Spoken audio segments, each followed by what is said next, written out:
বলো তো বন্ধুরা, মাছগুলো কি মাছ? হ্যাঁ, এই মাছগুলোর নাম তোমাদেরকেই কমেন্ট বক্সে জানাতে হবে। তো চলো, মাছটা ধুয়ে পরিষ্কার করে নিয়েছি। এবার নুন হলুদ মাখিয়ে আমি মাছটা ঝটপট গরম কড়াইয়ের মধ্যে আমি তেল দিয়ে ভেজে নেব।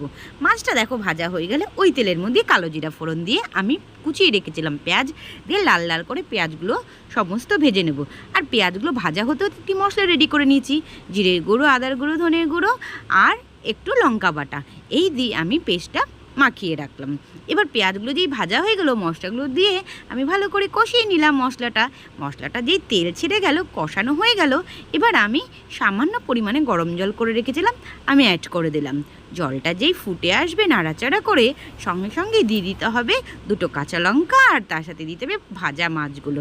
এদিক ওদিক নেড়ে চেড়েই মাছগুলো যেই শুকিয়ে শুকিয়ে আসবে, একটু সানরাইজের গরম মশলা দিয়েই আমি নামিয়ে নিয়েছি আজকে এই মাছের ঝালটা। তোমাদের কেমন লাগলো আর এই মাছটা তোমরা কেমন খাও আর কি কি রেসিপি জানো অবশ্যই কমেন্ট বক্সে জানো।